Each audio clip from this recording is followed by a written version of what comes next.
For some more reaction to today's federal budget, British Columbia Premier David Eby joins me now. Premier, thank you for joining me. Well, thanks, Wyatt. Thanks for having me. You're my first interview on the federal budget. It's great to be here with you.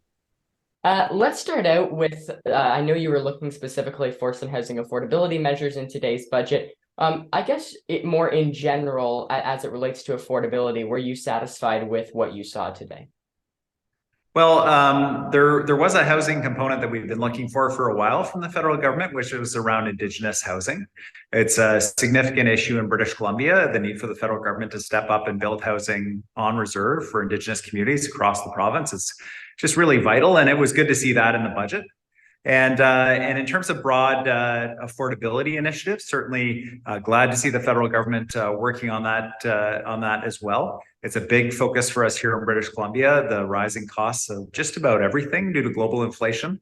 And so seeing some federal government recognition of that is really important. And when you look at some specific measures that the government is taking, for example, their grocery rebate that they've introduced with about $467 to families of about 4 people, depending on certain eligibility criteria, do you think that will meet the mark as it relates to addressing some of these affordability concerns and addressing the cost of living?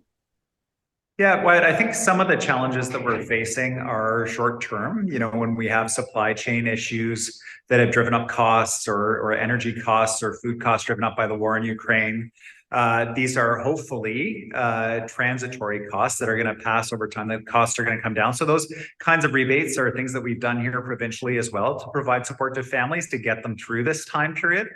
But longer term and looking towards the future, what we really want to do is build structures in our province and our country that keep costs lower for people. So when we look at things like the cost of gasoline, for example, going up in British Columbia, electrifying our economy, getting away from fossil fuels and generating that electricity here in BC provides cost stability for people and long-term predictability. When we look at groceries, we say, well, how can we support farmers in BC to produce more food here at home for British Columbians and addressing that kind of thing. So also nice to see in the federal budget that electricity focus, because we believe as well that can provide not just jobs in British Columbia, but also carbon pollution reduction and affordability all in one.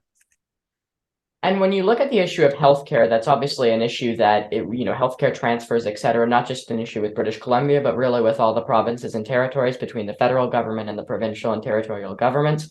Were you satisfied with what you heard with respect to that today? Well, we've got a lot of work to do on healthcare, and a lot of these conversations that showed up in the budget here today are conversations that have been taking place for a while at the provincial and federal level. So first of all, can I say how much I'm enjoying our questions? So we've been having a good back and forth with the federal government on that, and they made their announcement about their intention in this budget. It's good to see that realized about consistent funding going forward. Some of the most important pieces for the federal government around healthcare are not necessarily budgetary.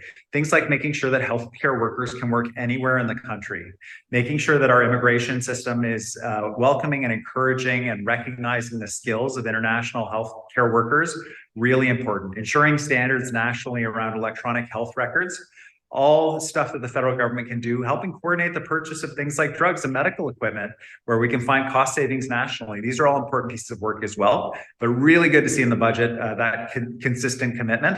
Obviously, we've got a lot more work to do, though. This is a huge national issue. Okay, we'll leave it there. British Columbia Premier David Eby. Premier, thanks so much for making time. I know probably a super busy day for you, so thank you again. Yeah, very busy day, Wyatt, but lots of fun to make time for you, and congratulations on your journalism.